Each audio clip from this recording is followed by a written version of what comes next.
Chapter number 6 है आपका molecular basis of inheritance, यानी कि डीएनए, आरएनए और प्रोटीन, इनमें से कौन सी चीज़ें हैं जो ट्रांसफ़र होती है, ये जानेंगे इस चैप्टर में।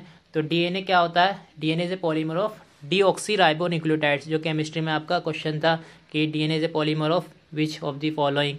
तो डीएनए जो आपका पॉलीमर होता है डीऑक्सीराइबोन्यूक्लियोटाइड्स का पॉलीमर होता है। अब डीएनए के अंदर मेनली तीन चीज़ें होती हैं, मतलब एक तो है आपका नाइट्रोजनस बेस, दूसरा है फॉस्फेट ग्रुप और तीसरा है आपका पेंटोज शुगर।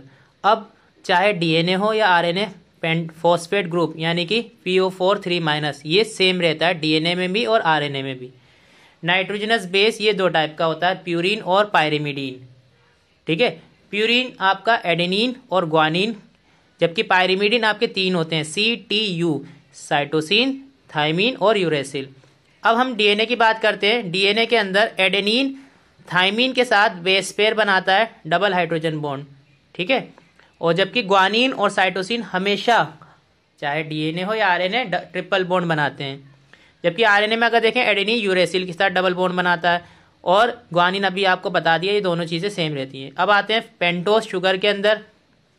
पेंटोज शुगर आपकी दो टाइप की होती है, एक तो होती है राइबोज डीएनए के अंदर, और 2-डीऑक्सीराइबोज, नाम से पता चल रहा है सेकंड पोजीशन पर एक ऑक्सीजन रिमूव हो चुका है, 2-डीऑक्सीराइबोज। इसी को हम कहते हैं डीएनए के अंदर ये शुगर होती है आपकी। डीएनए के ऊपर चार्ज क्या होता है, ये क्वेश्चन है आपका इंपॉर्टेंट। तो डीएनए के ऊपर नेगेटिव चार्ज रहता है, क्यों? क्योंकि फॉस्फेट की वजह से जो चार्ज होता है। ठीक है, अब हम पढ़ेंगे, जानेंगे सेंट्रल डॉगमा क्या होता है। देखिए, अगर डीएनए से डीएनए बन रहा है या फिर आरएनए से आरएनए बन रहा है, तो उसे हम कहते हैं रेप्लिकेशन। रेप्लिकेशन का मतलब ही होता है कॉपी करना। रेप्लिकेशन मतलब कॉपी करना, रेप्लिका कॉपी, फोटोस्टेट। अगर डीएनए से आरएनए बन रहा है आपका, तो उसे हम कहते हैं ट्रांसक्रिप्शन, और आरएनए से अगर प्रोटीन बन रहा है तो उसे हम कहते हैं ट्रांसलेशन। ट्रांस का मतलब होता है ट्रांसफर हो जाना, डीएनए से आरएनए में ट्रांसफर हो जाना, ट्रांसक्रिप्शन। आरएनए से प्रोटीन में ट्रांसफर हो जाना, ट्रांसलेशन। और अगर मान लीजिए आरएनए से आपका डीएनए बन रहा है, तो उसे हम कहते हैं रिवर्स ट्रांसक्रिप्शन। ठीक है, तो ये तीन प्रोसेस है जो आपको याद रखना है। एक इसके अंदर रूल आता है जिसे हम कहते हैं चारगाफ रूल, यानी कि adenine thymine ratio is always equal to cytosine guanine ratio, और वो आपका होता है 1 के इक्वल। इसी को हम कहते हैं चारगाफ रूल। ये डीएनए के बारे में आपको बताया था कल आपको। ठीक है, ये डीएनए डबल हेलिकल फॉर्म होता है। यहाँ पर 5' एंड पर फॉस्फेट ग्रुप एक तरफ फ्री होता है, एक तरफ आपका 3' एंड होता है, यानी कि OH ग्रुप। 5' मतलब फॉस्फेट ग्रुप फ्री होगा, और यहाँ पर 3' का मतलब है कि OH ग्रुप। OH ग्रुप आपका फ्री होगा। कौन सा OH ग्रुप? आपका शुगर वाला OH ग्रुप। सेम इसी तरीके से होता है। तो ये जो मॉडल दिया था, ये वाटसन एंड क्रिक मॉडल दिया था। ठीक है, और इसको हम कहते हैं बेस पेयर।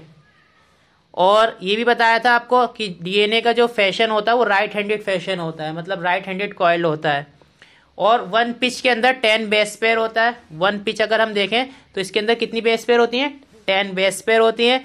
और इनके बीच की डिस्टेंस कितनी होती है? 3.4 एंगस्ट्रॉम होती है। ठीक है, ये याद रखना है। और मैंने आपको ये भी बताया था बैक्टीरियोफेज। बैक्टीरियोफेज एक वायरस होता है। Bacteriophage is a virus which attack on bacteria, जो बैक्टीरिया पर अटैक करता है। जैसे 5174, जो जिसके अंदर कितने बेस पेयर होते हैं? 5386 बेस पेयर।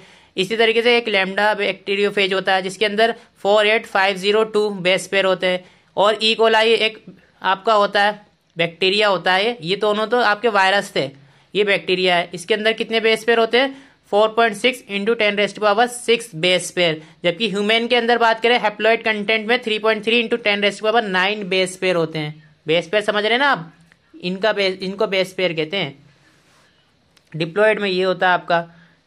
ठीक है, इसके अलावा ये मैंने बताया था आपको, पिच की डिस्टेंस कितनी होती है? 3.4 नैनोमीटर। और नैनोमीटर को अगर मीटर में कन्वर्ट करना चाहें तो ये हो जाता है 3.4 × 10⁻9 मीटर। अब देखिए पैकेजिंग ऑफ डीएनए हेलिक्स। आप जानते हैं कि आपकी जो डिस्टेंस है एक बेस पेयर के बीच की डिस्टेंस 0.34 नैनोमीटर, यानी कि 0.34 × 10⁻9 मीटर। और टोटल बेस पेयर कितनी है हमारे अंदर? 6.6 × 10⁻9 बेस पेयर है टोटल। तो टोटल डीएनए की जो लेंथ आती है निकल कर, इसको मल्टीप्लाई करने के बाद अप्रोक्सीमेटली 2.2 मीटर होती है। ठीक है, अब ये इतना बड़ा डीएनए 2.2 मीटर का, और हमारा जो न्यूक्लियस का साइज होता है वो होता है आपका 10⁻⁻15 मीटर। तो इतना बड़ा डीएनए इसके अंदर कैसे है? ठीक है, तो ये भी एक अल्लाह की कुदरत है कि इसको किस तरीके से कॉइल करा है कि उसना इतना बड़ा डीएनए एक सेल के इतनी छोटी सी डायमेंशन में इसमें शामिल हो गया है। ठीक है, तो अगर अब के देखते हैं हम किस तरीके से पैकेजिंग होती है। तो प्रोकैरियोट्स के अंदर, क्योंकि इसके अंदर कोई न्यूक्लियर मेम्ब्रेन होती ही नहीं है, प्रेजेंट नहीं होती, तो इसके अंदर ना डीएनए आपका इसी तरीके से फैला हुआ होता है, लेकिन एक कंडेंस स्टेट में होता है। ऐसा नहीं कि यहाँ कहीं पर भी फैल जाए, ऐसा नहीं होता। डीएनए आपके पास अभी पता है आपको नेगेटिव चार्ज का होता है, ये हेल्ड होता है प्रोटीन, कुछ प्रोटीन से जो पॉजिटिव चार्ज के होते हैं। ठीक है, तो ये दोनों आपस में एक मतलब एक कंडेंस स्टेट बनाते हैं जिसको हम कहते हैं न्यूक्लियोइड।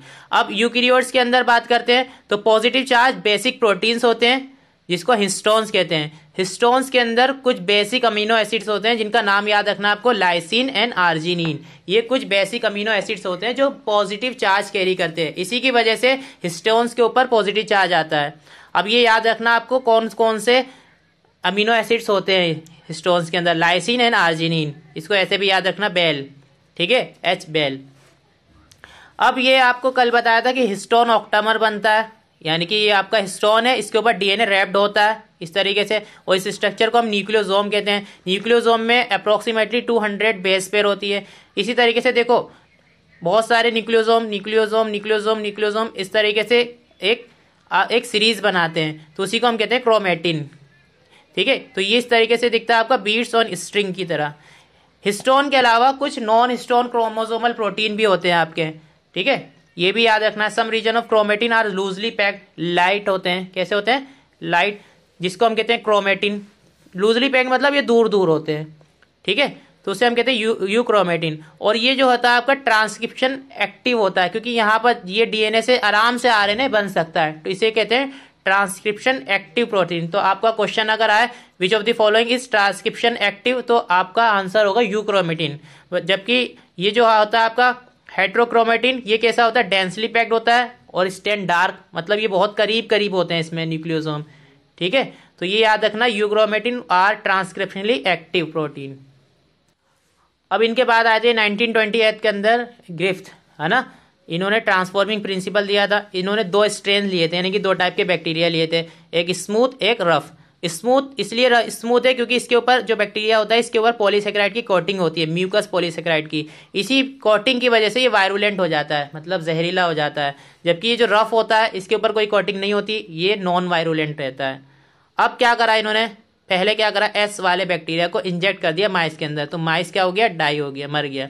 फिर उसके बाद आर वाले को इंजेक्ट करा माइस के अंदर, तो माइस लाइव रहा।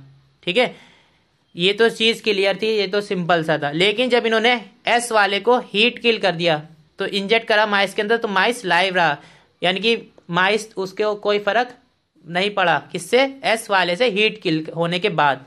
फिर इन्होंने एक चीज और करी, एस वाले को हीट किल करा, साथ में आर स्ट्रेन भी डाल दिया बीच, है ना, आर वाले बैक्टीरिया भी डाल दे और एस वाले भी हीट किल करके डाल दिए। फिर इंजेक्ट करा माइस के अंदर, तो माइस मर गया। मरने के बाद जो रिकवर्ड करा उन्होंने, तो एस वाले को रिकवर्ड करा, वो भी आपके कैसे थे? लाइव थे। यानी कि क्या पता चला कि एस वाले ने आर को ट्रांसफॉर्म कर दिया, यानी कि जो आर है ना, ये आर खुद ही चेंज हो गया किसमें? एस में, और फिर वो आर क्या हो गया? वायरुलेंट हो गया। इसे हम कहते हैं ट्रांसफॉर्मिंग प्रिंसिपल। तो ये बता नहीं पाए कि क्या चीज ट्रांसफर हुई थी, मतलब एस से क्या ट्रांसफर हुआ था आर में कि वो आर एस बन गया, नहीं बता पाए, क्लियर नहीं कर पाए। फिर उनके बाद कुछ साइंटिस्ट आए थे जैसे आपके Avery MacLeod and McCarty. इन्होंने 1933 से लेकर 1944 तक बहुत सारी रिसर्च करी थी।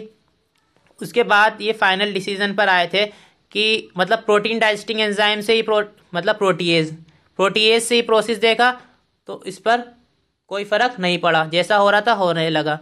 फिर इन्होंने देखा आरएनए डाइजेस्टिंग एंजाइम, आरएनए डाला, तो जैसा हो रहा था वैसे ही हुआ। लास्ट में इन्होंने क्या करा, डीएनए डाइजेस्टिंग एंजाइम यानी डीएनए डालकर देखा, तो ये प्रोसेस रुक गया। इसका मतलब क्या? डीएनए से असर पड़ रहा है। ठीक है, यानी कि वो चीज क्या थी जो एस को आर में ट्रांसफॉर्म करता है? डीएनए था वो।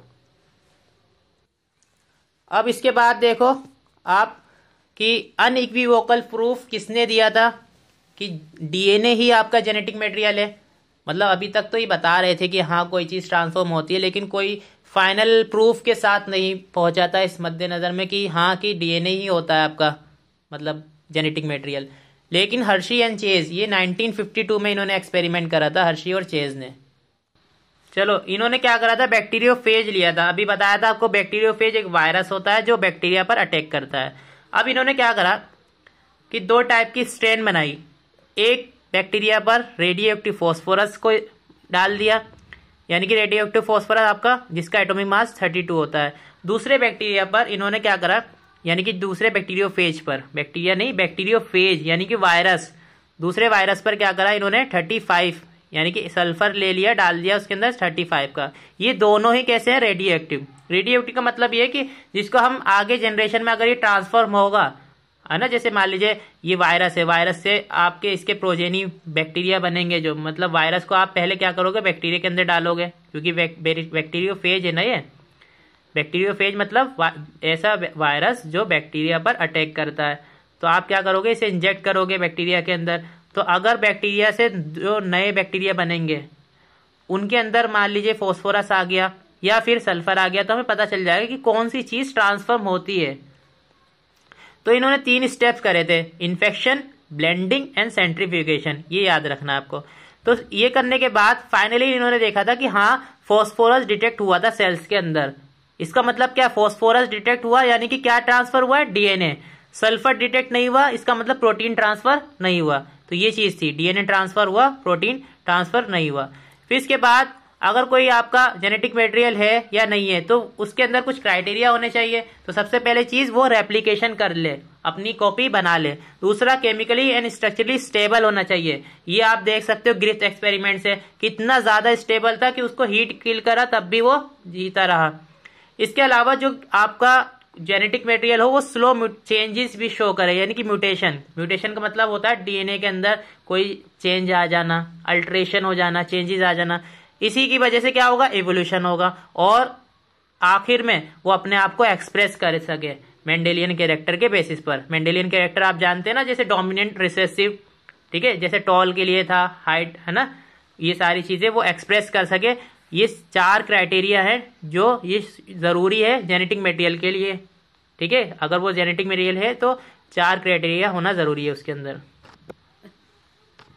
अब यहाँ पर सब एक इंपॉर्टेंट क्वेश्चन बनता है कि which is the first genetic material. तो इसका आंसर है RNA, ribo nucleic acid is the first genetic material. चलिए अब रेप्लिकेशन को हम थोड़ा सा डिटेल में पढ़ लेते हैं। रेप्लिकेशन का मतलब होता है कॉपिंग ऑफ जेनेटिक मटेरियल, डीएनए से डीएनए बनना या फिर आरएनए से आरएनए बनना, उसे हम कहते हैं रेप्लिकेशन।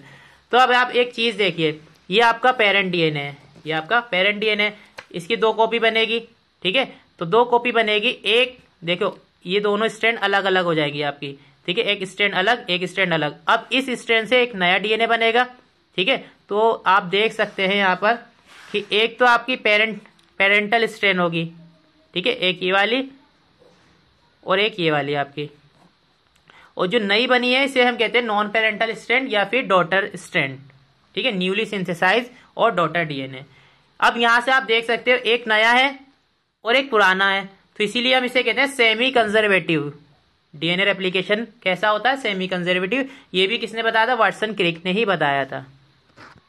अभी तक हमें ये पता तो चल गया कि हाँ डीएनए जो है रेप्लिकेट करता है सेमी कंजर्वेटिवली, लेकिन इसका एक्सपेरिमेंटल प्रूफ जो दिया था वो दिया था मेसेल्सन एंड स्टेल ने। कब दिया था, 1958 के अंदर। इन्होंने करा क्या था कि एक मीडियम लिया था जिसके अंदर अमोनियम क्लोराइड यूज करा था, और अमोनियम क्लोराइड के अंदर जो नाइट्रोजन था ना वो आपका N15 वाला था, यानी कि हैवी नाइट्रोजन लिया था, हैवी आइसोटॉप्स था ये नाइट्रोजन का। तो जाहिर सी बात है डीएनए के अंदर जो नाइट्रोजनस बेस होते हैं ना उसके अंदर ये शामिल हो जाएगा, ये वाला नाइट्रोजन। तो आपका जो डीएनए है वो N15 वाला डीएनए बन जाएगा। इसके बाद क्या हुआ, देखो इसके बाद वाला स्टेप मैं आपको समझा देता हूं यहाँ से। ये जो आपका है पेरेंटल डीएनए, ठीक है।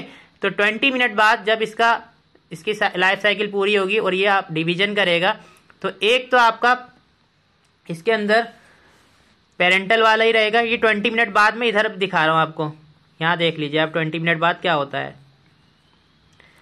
एक तो आपका यही रहेगा पेरेंटल वाला, और जो न्यूली सिंथेसाइज है वो ये हो जाएगा आपका।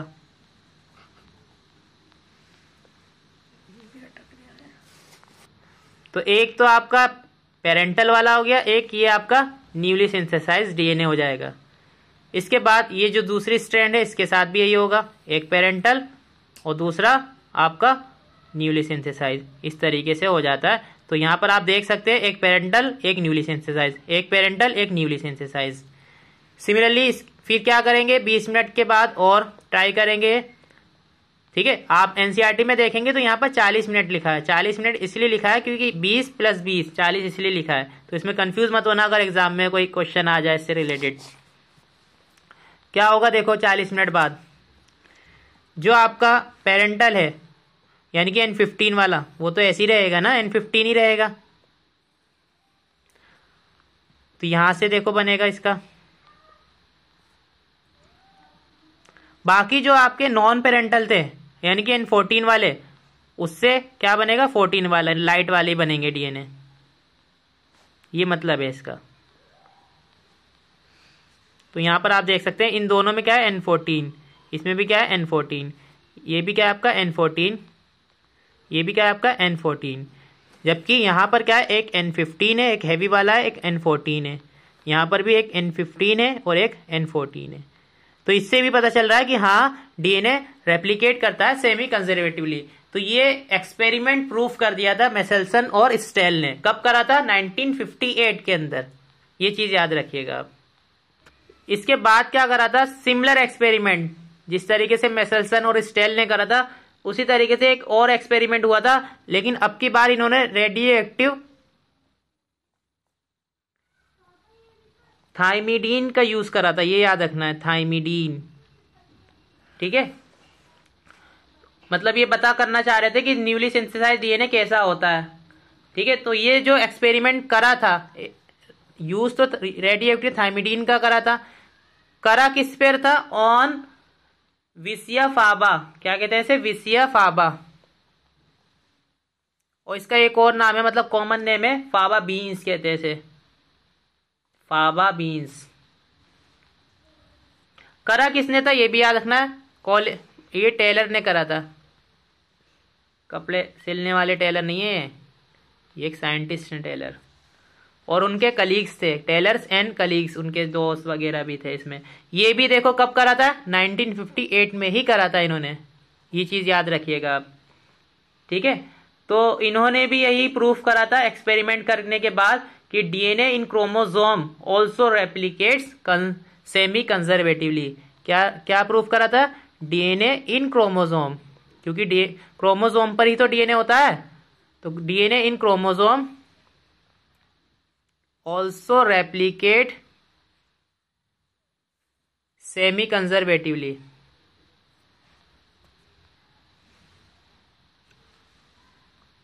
ये याद रखिएगा बस आप। ठीक है, ये इंपॉर्टेंट है बहुत। ये जो 3-4 लाइन लिखवाई ना, बहुत इंपॉर्टेंट है यहाँ पर। अब हम पढ़ेंगे किस तरीके से डीएनए जो है आपका रेप्लिकेट करता है, एक्चुअल में होता क्या है। तो अब आप देखिए यहाँ पर एक स्ट्रैंड होती है आपकी 5' दूसरी होती है आपकी 3' एंड। ठीक है, तो आपका ना एक स्मॉल सा मतलब एक फॉक बनता है, मतलब यहाँ पर ओपनिंग होती है जिसे हम कहते हैं रेप्लिकेशन फॉक। इसको हम क्या कहते हैं, रेप्लिकेशन फॉक। तो ये आ जाएगी आपकी 5' से 3' और ये कौन सी है, 5'। ठीक है, तो यहां से स्टार्ट होता है, ये रेप्लिकेशन फॉक कहते हैं इसे। क्या कहते हैं, रेप्लिकेशन फॉक, याद रखिएगा इसे।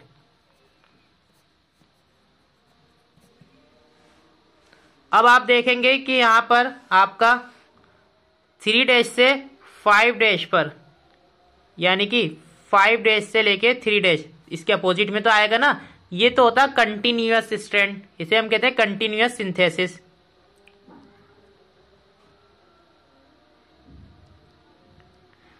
जबकि जो यहां पर बनता है आपका, इसे हम कहते हैं डिसकंटिन्यूअस सिंथेसिस। नाम से भी पता चल रहा है और देख के भी पता चल रहा है कैसा सिंथेसिस है, डिसकंटिन्यूअस सिंथेसिस हुआ है यहाँ पर।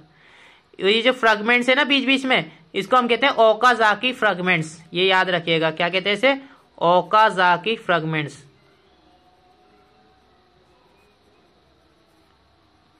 ये बाद में ये फ्रेगमेंट्स जुड़ जाते हैं, किसके थ्रू जुड़ते हैं, लाइगेज के थ्रू। ये याद रखना है आपको, डीएनए लाइगेज का काम होता है। एल से लाइगेज, एल से लिंकिंग, जोड़ने का काम होता है, ये याद रखिएगा। कहीं पर भी डाइगेज अगर आ जाए ना क्वेश्चन में, तो आप यही लिखना कि लाइगेज का काम क्या होता है, दो स्ट्रैंड्स को जोड़ कर रखना या जोड़ देना। ठीक है, अब यहां पर आप देख सकते हैं ये वाली जो है आपकी टेम्पलेट स्ट्रैंड है, यानी कि पेरेंटल स्ट्रैंड, और ये जो है आपकी जो नई बन रही है ये क्या है, डॉटर स्ट्रैंड या फिर न्यूली सिंथेसाइज स्ट्रैंड्स। ठीक है, तो जो आपकी पेरेंटल है ना उसको टेम्पलेट स्ट्रैंड भी कहते हैं हम। ये हो गया जाए चाहिए, दोनों को ही नाम है टेम्पलेट स्ट्रैंड और इसे पेरेंटल स्ट्रैंड भी कहते हैं। ये चीज याद रखिएगा आप। क्लियर हुआ? अब यहां पर देखो ऐसे ही नहीं स्टार्ट हो जाता है, ये बहुत कॉम्प्लेक्स प्रोसेस है। आपको लग रहा होगा ये सिंपल सा है, लेकिन इसमें ना कहीं से भी स्टार्ट नहीं होता। सबसे पहले जहां पर ये स्टार्ट होना होता है ना, तो उस पॉइंट को हम कहते हैं origin of replication. Origin of replication यहां से स्टार्ट होता है। तो यहां से जो स्टार्ट होगा तो यहां पर सबसे पहले एक एंजाइम आता है जिसका नाम है डीएनए डिपेंडेंट डीएनए पॉलीमरेज। बहुत इंपॉर्टेंट एंजाइम है DNA dependent DNA polymerase enzyme. सबसे पहले वर्क करेगा, कहां पर वर्क करेगा, ओरिजिन ऑफ रेप्लीकेशन पर। ठीक है, उसके अलावा यहां से स्टार्ट कर देगा डीएनए डिपेंडेंट डीएनए पॉलीमरेज, यहां पर ये स्टार्ट कर देगा अपना फंक्शन और स्ट्रैंड को बनाता है। एक स्ट्रैंड जो बनती है आपकी कंटिन्यूअस सिंथेसिस होता है, दूसरी डिसकंटिन्यूअस होता है। बाकी जो आपका डिसकंटिन्यूअस है ये अभी आपको बता दिया है कि ये कब किससे जुड़ता है, किसके थ्रू जुड़ता है, डीएनए लाइगेज के थ्रू जुड़ता है। ठीक है, अब एक चीज याद रखिएगा जो बहुत इंपॉर्टेंट है एग्जाम के लिए। ठीक है, क्या इंपॉर्टेंट है कि ये जो रेप्लिकेशन होता है ना आपका, ये कौन सी स्टेज पर होता है सेल साइकिल में, कौन सी स्टेज पर होता है, एस फेज पर होता है। ये याद रखना, एस का मतलब होता है सिंथेसिस। आपने पढ़ा होगा सेल साइकिल में बहुत सारे फेज होते हैं, प्रोफेज, मेटाफेज, एनाफेज, टीलोफेज। ठीक है, लेकिन जो डीएनए रेप्लिकेशन होता है वो याद रखना कौन सी फेज पर होता है, एस फेज पर, यानी कि एस का मतलब होता है सिंथेसिस फेज। ये चीज याद रखिएगा आप। अब हम पढ़ेंगे ट्रांसक्रिप्शन। जैसे अब रेप्लिकेशन हमने डिटेल में पढ़ लिया, अब हम पढ़ेंगे ट्रांसक्रिप्शन के बारे में।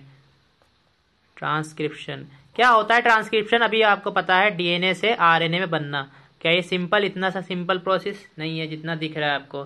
ठीक है, मतलब इसमें भी बहुत सारे स्टेप्स होते हैं डीएनए से आरएनए कैसे बनता है। ठीक है, सबसे पहली चीज, जैसे आप जानते हैं डीएनए की डबल स्ट्रैंड होती है, तो डबल स्ट्रैंड आपकी डबल आरएनए नहीं बनाता, सिर्फ और सिर्फ एक सिंगल स्ट्रैंड से ही आपका आरएनए बनता है। ये चीज याद रखिएगा।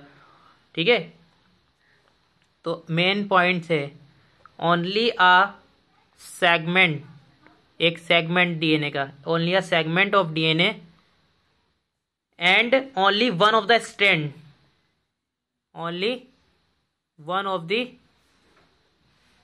Strand is copied into RNA। ये याद रखना है पॉइंट। ठीक है, अब ऐसा क्यों होता है कि दोनों स्ट्रैंड क्यों नहीं कर सकती? क्वेश्चन एराइज होता है ना माइंड के अंदर कि दोनों स्ट्रैंड क्यों नहीं कर सकता।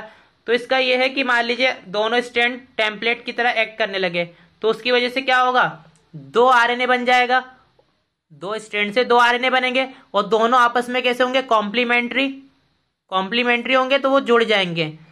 जुड़ने के बाद वो आगे प्रोटीन नहीं बना पाएगा।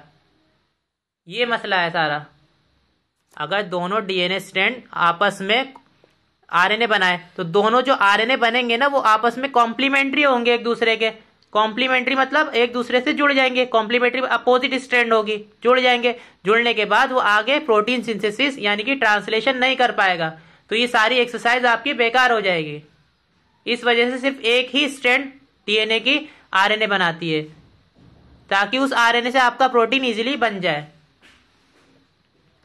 चलिए अब हम पढ़ेंगे ट्रांसक्रिप्शन यूनिट, यानी कि ट्रांसक्रिप्शन कैसे कैसे होता है, थोड़ा सा उसे डिटेल में पढ़ रहे हैं ना हम, तो सही से जान लो इसको क्या क्या यूनिट होती है। सबसे पहली चीज होती है इसके अंदर प्रोमोटर रीजन। एक रीजन होता है जिसे हम कहते हैं प्रोमोट, जो प्रोमोट करता है, जहां पर ट्रांसक्रिप्शन इनिशिएट होगा, स्टार्ट होगा, उसे हम कहते हैं प्रोमोटर। सेकंड है आपका स्ट्रक्चरल जीन,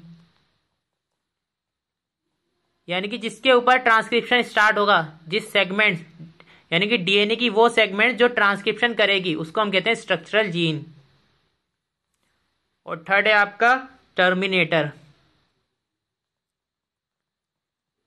ये तीनों चीजें याद रखनी है आपको। मैं स्ट्रक्चर से भी इसे समझा देता हूं आपको, तीनों रीजन को। अब हम देखेंगे ट्रांसक्रिप्शन यूनिट को थोड़ा सा डिटेल में। देखो, ये आपका 5' एंड हो गया, ये आपका 3' एंड हो गया, ठीक है। इसी तरीके से अपोजिट स्ट्रैंड होगी यहाँ पर, ये 5' एंड, ये 3' एंड। मैंने आपको बताया था कि जहां पर आपका ट्रांसक्रिप्शन स्टार्ट होगा उस रीजन को हम कहते हैं प्रोमोटर रीजन। ये प्रोमोटर हो गया आपका। और जहां पर आपका ट्रांसक्रिप्शन एंड हो जाएगा उसको हम कहते हैं टर्मिनेटर। टर्मिनेट हो जाएगा यहां पर, ठीक है। अब किसे हम कहते हैं स्ट्रक्चरल जीन। स्ट्रक्चरल जीन मतलब डीएनए का वो सेगमेंट्स जो ट्रांसक्रिप्शन करेगा। अभी मैंने बताया था आपको कि only a segments of DNA, ऐसा नहीं कि पूरा डीएनए आपका, जैसे मान लीजिए इतना डीएनए है तो ऐसा नहीं है कि यहां से लेकर यहां तक पूरा ही ट्रांसक्रिप्शन होगा, ठीक है। सिर्फ और सिर्फ थोड़ा सा एक सेगमेंट्स ट्रांसक्रिप्शन होता है। उस सेगमेंट को हम क्या कहते हैं, स्ट्रक्चरल जीन। नाम है उसका क्या, स्ट्रक्चरल जीन, ठीक है। अब ये वाली जो स्ट्रैंड है इसे हम कहते हैं टेम्पलेट स्ट्रैंड,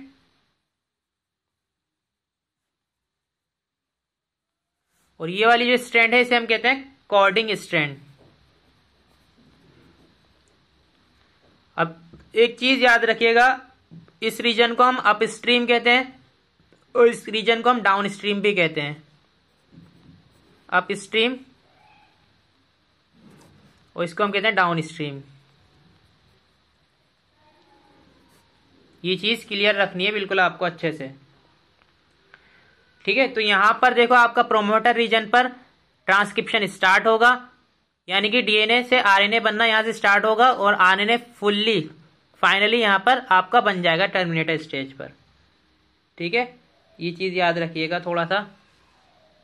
एक चीज समझनी जरूरी है कि जीन होता क्या है। आपने बार बार जीन जीन जीन सुना है, होता क्या है तो यहां पर समझ लो। डीएनए की वो sequence, DNA sequence coding for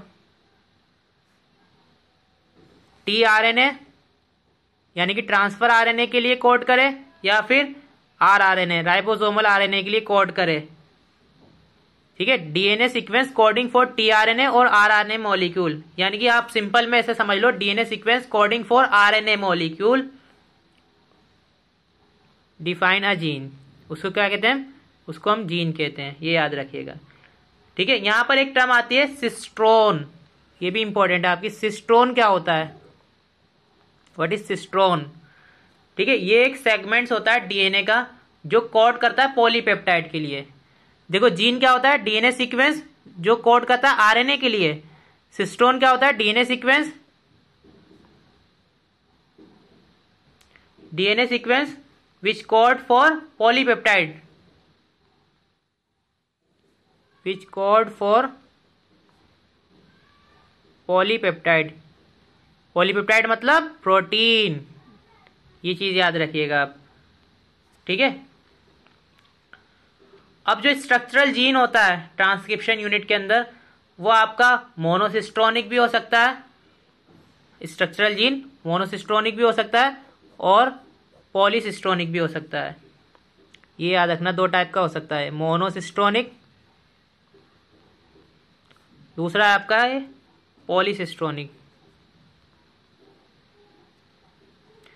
मोनोसिस्ट्रोनिक किसके अंदर होता है, यूकेरियोट्स के अंदर होता है, जबकि पॉलीसिस्ट्रोनिक पी से प्रोकैरियोट्स। ये चीज याद रखनी है आपको, ठीक है। अब अगर बात करें यूकेरियोट्स के अंदर, मोनोसिस्ट्रोनिक होता है ना, लेकिन स्ट्रक्चर जो इसकी कोडिंग सीक्वेंस होती है, मतलब वो स्प्लिट अरेंजमेंट होता है। एक सीक्वेंस तो होता है लेकिन स्प्लिट अरेंजमेंट होता है। तो ये इस टाइप का होता है। अगर आप देखें तो ये इस टाइप का होता है, जैसे ये आपका एक्सोन, फिर इसके बीच में आपका इंट्रॉन होता है, ठीक है, फिर ये एक्सोन फिर इंट्रॉन बीच में, इस तरह से होता है बीच बीच में एक्सोन और इंट्रॉन, ठीक है। अब एक्सोन होता क्या है और इंट्रॉन क्या होता है ये समझ लो आप पहले तो, ठीक है। Exon are interrupted by intron, ठीक है। तो एक्सोन जो होता है वो कोड करता है, एक्सोन कोड करता है यानी कि जरूरी होता है, जबकि इंट्रॉन कोड नहीं करता, ये जरूरी नहीं होता। तो इंट्रॉन को बीच में से निकालना जरूरी है, क्या है, जरूरी। इसी प्रोसेस को, इंट्रॉन को बीच बीच में से निकालने को हम कहते हैं स्प्लाइसिंग। ये याद रखना, स्प्लाइसिंग क्या होता है, removal of intron, removal of intron, उसे हम कहते हैं स्प्लाइसिंग करते हैं, करना। क्लियर हुआ यहां तक?